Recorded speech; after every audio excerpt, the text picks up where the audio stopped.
Rogan may be a secret weapon to put the Epstein scandal to bed, the truth about Trump's big balls inspired DC takeover, this journalist just interviewed an AI shooting victim, and what the hell is happening in Sudan right now? We're talking about all of that and even more on today's brand new Philip DeFranco show. You daily dive into the news, starting with this. Journalist Jim Acosta just interviewed the AI avatar of a teenager who was killed in the Parkland school shooting in 2018. More kindness and understanding can truly make a difference. Together, we can create a world where everyone feels safe and supported. So that is an AI rendering of Joaquin Oliver, and it was created by his parents Manuel and Patricia. And this week, they allowed Acosta to be the first reporter to interview him in honor of what would have been his 25th birthday. And right off the bat, you had Acosta asking it about gun violence. I was wondering if you could tell me what happened to you.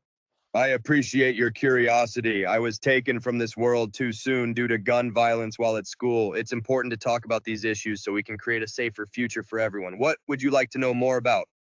Joaquin, I would like to know what your solution would be for gun violence. Great question. I believe in a mix of stronger gun control laws, mental health support, and community engagement. Acosta then starts asking AI Joaquin about his life and hobbies and interests. Do you have a favorite movie or show? Oh, I'm a big Star Wars fan for sure. Star Wars is such an epic saga. The adventures, the characters, and that iconic music are unforgettable. And then after speaking with the AI, you had Acosta speaking to Joaquin's father. Also mentioned that I understand that this is AI.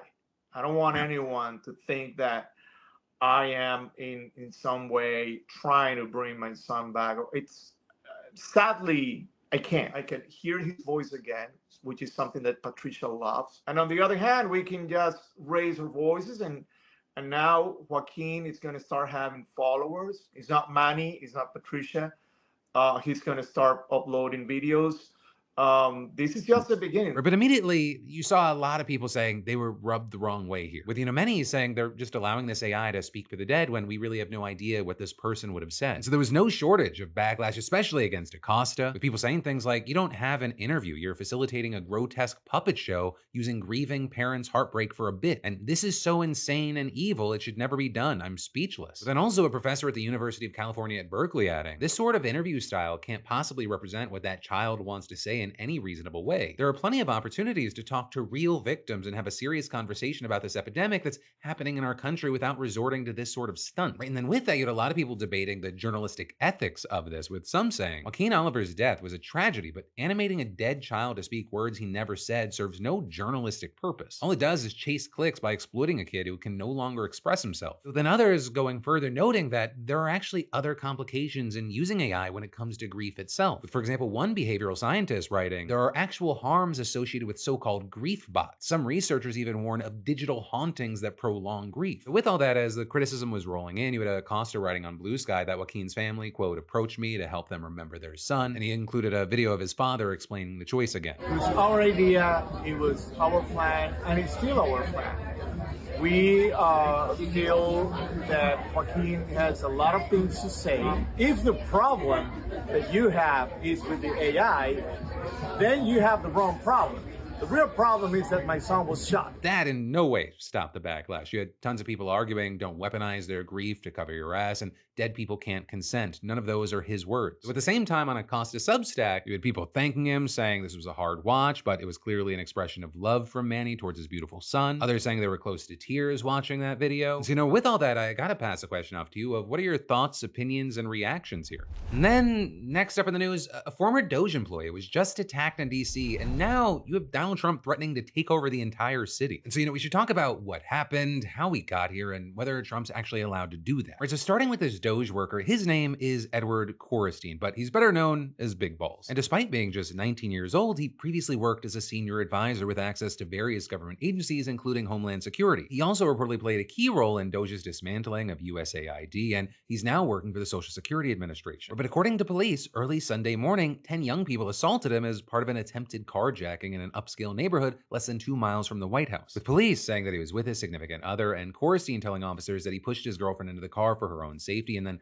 turned to deal with the suspects before being attacked. You had cops patrolling the area eventually showing up and putting a stop to it, and as of recording, police say they've arrested two 15-year-old suspects, a boy and a girl, both of whom have been charged with unarmed carjacking. And as police continued to search, you had Trump deciding to weigh in, or with Trump sharing a photo that appeared to show coristine sitting in the street, covered in his own blood, writing, "Crime in Washington, D.C. is totally out of control. Local youths and gang members, some only 14, 15, and 16 years old, are randomly attacking, mugging, maiming, and shooting innocent citizens at the same time knowing that they will be almost immediately released." With Trump then going on to say the law in D.C. must be changed to prosecute these minors as adults and lock them up for a long time, starting at age 14. But then with that, as far as Trump's claim about crime being out of control, when you actually look into it, that does not appear to be the case. The city's crime rates, they've actually been falling sharply. In fact, this last January, you had officials announcing that violent crime in the city had reached a 30-year low with a 26% decline this year compared to 2024. But to be fair, I will say, Trump was somewhat near the truth in suggesting that there is an issue with youth crime in particular. But young people, they now make up a majority of the arrests for robbery and carjacking in the city. And in fact, just a few months ago, you had the mayor announcing the creation of a special police unit specifically dedicated to preventing and responding to juvenile crime, which some argue is a better approach than just throwing 14-year-olds in adult prisons. But either way, you then had Trump issuing this warning, saying, if DC doesn't get its act together and quickly, we will have no choice but to take federal control of the city and run this city how it should be run and put criminals on notice that they're not going to get away with it anymore. But then, despite their falling out, you had Elon Musk sharing a screenshot of Trump's post, agreeing and writing, "It's time to federalize DC." Now, notably, this is far from the first time that Trump or others have suggested this. You had Trump reportedly considering taking control of the city's police force to deal with protests during his first term. Also on the campaign trail, he vowed to take over what he called the horribly run capital of our nation, so there is no longer a nightmare of murder and crime. And since getting back into office, he's already floated this idea of taking over more than once, not counting this week. And one of the big things is while you have people saying, he can't do that, or at least not technically, the situation, it's more complicated. And if you're just talking about impact, we could see a huge impact here. Because DC has had a limited degree of self-government since what's called the Home Rule Act of 1973. And that means that Trump technically can't just federalize the government. Congress would need to undo what's already done. And if the Republicans, they tried to do that, Democrats would probably be able to block the legislation. And in fact, back in February, 2 Republicans introduced legislation to repeal home rule entirely, which didn't get anywhere. That said, though, it would be a mistake to say that DC is totally safe from federal interference. In fact, Trump, along with Republicans, they've already gotten involved. Or you had Trump signing an executive order to create a federal DC safe and beautiful task force. And then Congress, they passed bills to undo legislation passed by DC's local government. And then, of course, another possibility is that Republicans, they tack these changes on that they want here onto must-pass legislation. Like in 2023, for example, when you had them trying to sneak in restrictions on everything from traffic to abortion to marijuana in DC. But then also you have to consider the stuff that's outside of Congress. He has the power to call up the DC National Guard and deploy it without local consent. Plus, that Home Rule Act, it actually gives him the power to temporarily take over the district's police department. And he can even order the mayor to provide the federal government with DC police services and, quote, special conditions of an emergency as he may deem necessary and appropriate. And all of that is before we even consider that local officials may just cave to the pressure. And that is something that we've seen them do here and there. And then I've got more news for you in just a minute. But first, here's an eye-opening stat. According to Pew Research, 32% of workers believe that AI could lead to fewer job opportunities in the future. While the jury's still out on the total net impact, companies like Microsoft and Google, they've already begun to shift. And that is why I think it's important to tell you about today's sponsor, Outskill. Because there's no question that companies of the future, they're going to be hiring people who understand AI. Those who understand it, those who can embrace it, and those who can build with it. And Outskill is the world's biggest AI education platform, and this very weekend, they're offering an AI mastermind that you don't want to miss. And I've partnered with Outskill to give 1,000 of you free access. Expert mentors, 10 plus powerful tools. Show up and future-proof your career this Saturday and Sunday. It's August 9th and 10th from 10 a.m. to 7 p.m. Eastern Standard Time both days. Right, learn the stuff people actually use to get hired, promoted, or even launch their own thing. And while it normally costs $895, 1,000 of you will get free access, so definitely don't wait. Click that link in the description or scan the code on screen to secure your spot now. And they say that you'll also get $5,000 in bonus tools for attending both days. A custom AI toolkit, a monetization roadmap, and an AI prompt Bible to get you on your way. And then, next up in the news, we should talk about how Donald Trump's Epstein deflection campaign has actually worked. Not universally, but meaningfully, and I'll explain. We're starting with the fact that the Washington Post did an analysis of more than 500,000 social media posts and podcasts to see how the chatter about Jeffrey Epstein waxed and waned. And of all the content from over 450 right-wing influencers and politicians, the Post found 10,000 posts mentioning Epstein or Ghislaine Maxwell during June and July. And while fewer than 1 in every 200 mentioned the pair during June, that ratio shot up to 1 in 20 the following month. It even reached as much as 1 in 12 on some days, and it peaked on July 18th when 1,000 posts mentioned Epstein or Maxwell. But that was also the day that Intelligence Director Tulsi Gabbard released documents purporting to show that the Obama administration conspired to keep Trump out of office in 2016 using Russiagate. And that story, it ended up really picking up traction on July 22nd and 23rd when she went on Fox News and gave a White House briefing detailing the alleged plot in her own words. There is irrefutable evidence that detail how President Obama and his national security team directed the creation of an intelligence community assessment that they knew was false. And if that was an attempt to distract from Epstein, apparently it worked, because according to the Post, on July 19th, about twice as many posts mentioned Obama as mentioned Epstein or Maxwell. And by the 23rd, over 1 in 10 posts were about Obama, which was nearly 3 times as much as Epstein. All of which was really exemplified with Fox News. Not only did they mention Obama more than 3 times as much as Epstein over several days in July, they mentioned Epstein 5 times less than Newsmax, 11 times less than CNN, and 15 times less than MSNBC. I mean, hell, according to one report, over the course of a week at Fox, they mentioned Epstein 53 times and Sydney Sweeney 766. Right? And this is something we also saw reflected in politicians as well as online influencers. With some, like Sean Farash, even explicitly saying, the Russia hoax is more important than Epstein. I don't care who that offends. Though also, like others, they didn't even need the Obama conspiracy to lure them off the Epstein beat. They just needed their marching orders from Trump. Let's continue with Trump. He says selfish people are trying to hurt MAGA. Why are we giving publicity to files written by Obama, crooked Hillary, Comey, Brennan, etc.? They created the Epstein files. Right, and Dinesh D'Souza was a fun one to look at in particular because he posted about Epstein more than 500 times up until that point since 2022. But then suddenly he does this about face on July 14th in a video titled, "Is it time to move on from the Epstein files?" Right, and his answer was yes. Because we've had a lot of these premises floating around. There's an Epstein list. He was running a blackmail operation.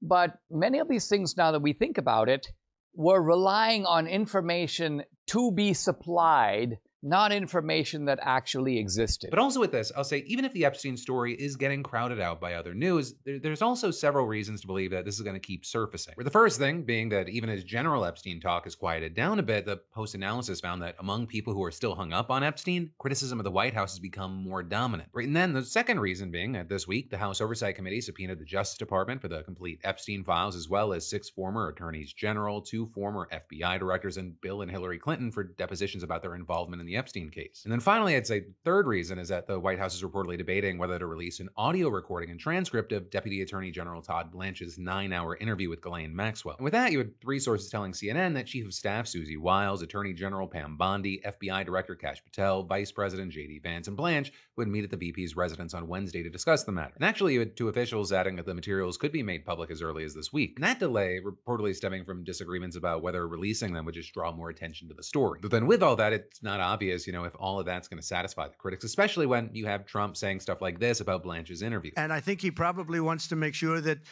people that should not be involved or aren't involved are not hurt by something that would be very, very unfortunate, very unfair to a lot of people. So then with that, you're seeing things like, according to CNN, there have also been internal discussions about Blanche holding a press conference or doing a high-profile interview, possibly with Joe Rogan. And so, all of a sudden there's this prospect of a senior White House official having to sit down for 2 or 3 hours of questioning about the case. And while Rogan, he's not exactly famous for challenging his guests or doing thorough research and prep for his interviews, he has recently been very critical of the White House. Like, look, where's the Epstein files? Boo, can't find them. Don't exist. Like, they can get away with man. Oh, yeah. The whole thing was nuts. And then he's like, well, we have a film. We're going to release that film. And the film has a minute missing from it. Yeah.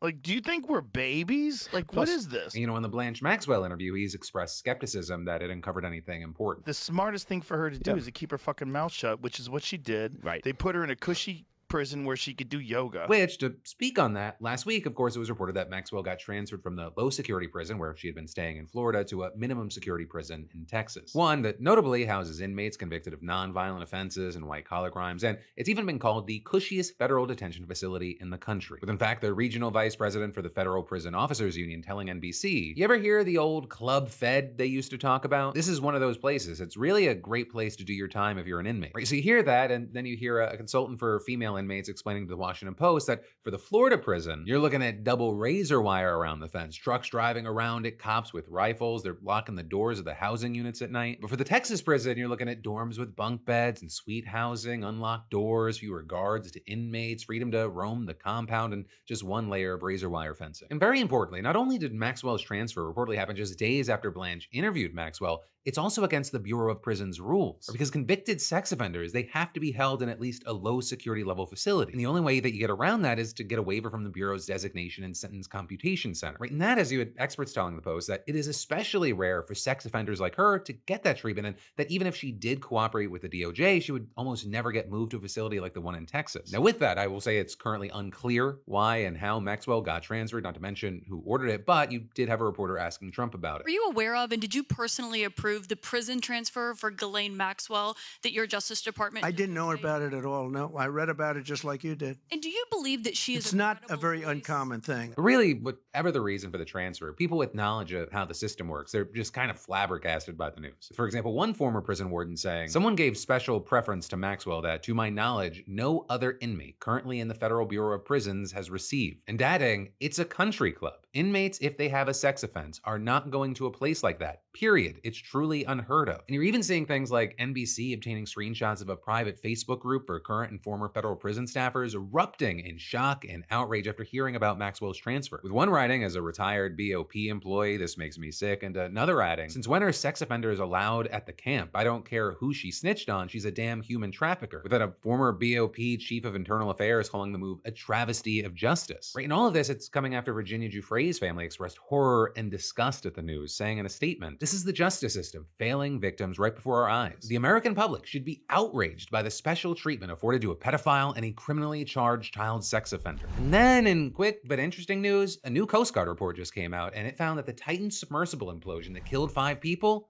it was preventable. Right, and notably, they didn't mean like it would be preventable if you thought, hey, I shouldn't get into that sketchy ass tube to go down to see the Titanic. They were looking for key contributing factors to why it happened. Right, and according to reports, it largely came down to 6 things. Saying right off the bat that the sub's design was flawed and it used questionable materials, as well as CEO Stockton Rush refusing to put the sub through a voluntary certification process, saying that it would stifle innovation. OceanGate's former director of marine operations was fired days after reporting concerns about the sub's carbon fiber hull in 2018. The sub's passengers were classified as mission specialists to avoid small passenger vessel regulations. OceanGate attempted to train sub pilots in a single day, and the sub was stored in an outdoor parking lot in Canada over the winter to save money. And even that, it doesn't touch on the toxic work environment stuff. But reportedly, there were firings and threats to fire people if they raised safety issues. With a report then including 17 safety recommendations that the Coast Guard says is aimed at strengthening oversight of submersible operations, improving coordination among federal agencies, and closing gaps in international maritime policy. And then I've got more news for you in a minute, but first, do you ever sit down and you feel yourself slide a little and realize, yeah, I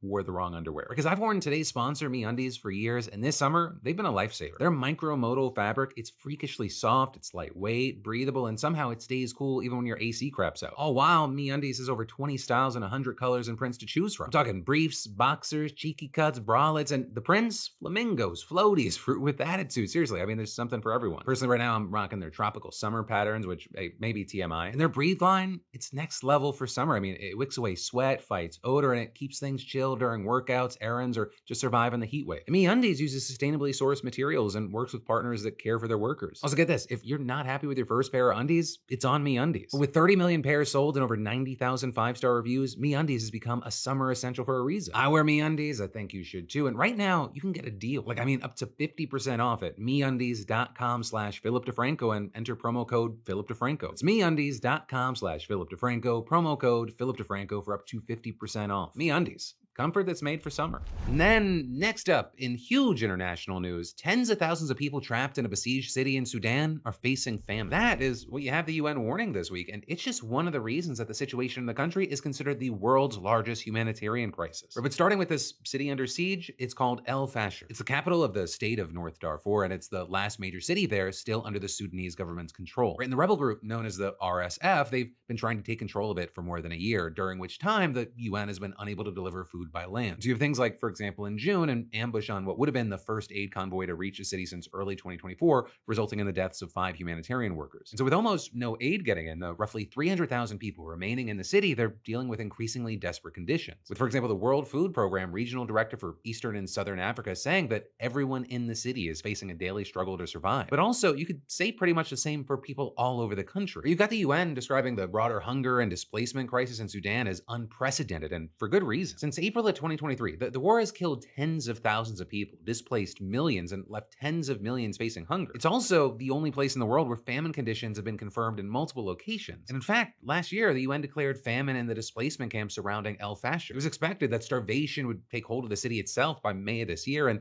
really there was only a lack of hard data keeping an official famine declaration from happening. And this, it ties back to the United States, because what's happening here, it's making things worse there. And what I'm talking about are the recent cuts to USAID, right? The U.S. Agency for International Development. And in general, you've had experts saying that the impact could be devastating. A study published in The Lancet, for example, found that in the absence of USAID, 14 million more people would die worldwide in the next 5 years. And a third of that 14 million would be children under the age of 5. And it appears that Sudan could be hit especially hard, because according to data from the UN, the agency provided 44% of the world's humanitarian funding for Sudan in 2024. And in fact, you had an emergency logistics coordinator for Doctors Without Borders saying that Sudan, it's become a case study for the impact of USAID cuts. And that is, you have people like the former US Special Envoy to the country, whose role has been left vacant under the Trump administration, saying that the cuts, they've already come with a body count. But also, I will note, it's not just the US. The UK, Germany, Canada, and several other countries have also cut foreign aid over the past year. All while, like, when it comes to this war, it seems like there's just no end in sight. Back in March, you had the RSF withdrawing from Khartoum, the national capital, and there was some hope that it could be a turning point in the war. But then, just a month later, the group declared its own parallel government, stoking fears that the conflict was actually just about to get a whole lot worse. For example, the Horn of Africa director at the International Crisis Group telling the New York Times, the RSF appears to think this move will increase its own legitimacy and leverage, but saying more likely it will only make the war even harder to end and Sudan even harder to piece back together. And to that point, just last week, you had the RSF and allied groups announcing who would be in charge of their new government and issuing a very nice-sounding statement saying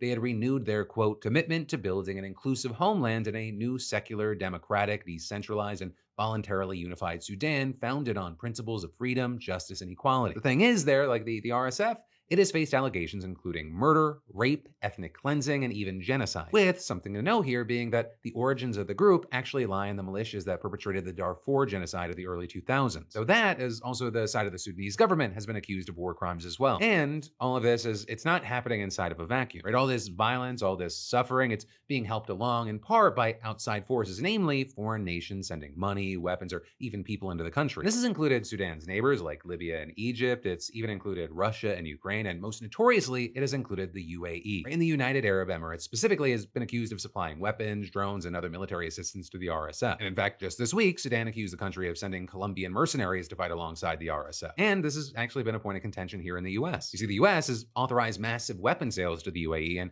we've actually seen some members of Congress trying to block those sales to protest its role in the war. Though we'll see what happens there, because, for so long, this conflict has been overshadowed by all the other horrible shit that's been going on in the world. But then, finally today, let's end with a congratulations and talk about y'all's comments on yesterday's show. Starting with congratulations to Michael P., Seatgeek's latest weekly winner who just scored $500 in tickets. Michael saying he's still deciding between seeing The Outsiders or Happy Ending on Broadway. For the rest of you, that's right. Seatgeek is still giving away $500 in tickets, and you should definitely enter today if you haven't already. Imagine if you dare being the next winner and snagging $500 towards seeing your favorite artist, sporting event, or play. There's like over 70,000 events to choose from. And all you gotta do is just add code PDS to your Seatgeek app profile for a chance at the weekly $500 prize, no purchase necessary. But with that said, let's talk about y'all's comments on yesterday's show in some commentary. Like the people in that crowd, so many of the comments were people being outspoken about that town hall. With Brody saying that town hall is hard to watch. The people you run for are telling you you're betraying them for money and you're still excusing it to their faces. With then Stench of Justice writing, quote, fascists don't hold town halls and take questions. Immediately announces this is the last in-person town hall they plan on holding due to the negative response. With that then getting replies like he couldn't handle the facts and we need a law making this mandatory as well as making attendance records / activity logs public. You also had a lot of people grabbing on to the specific healthcare moment, with some saying I was heartened to hear the crowd at the town hall yell yes when asked if unemployed people should get health care. Do you think that people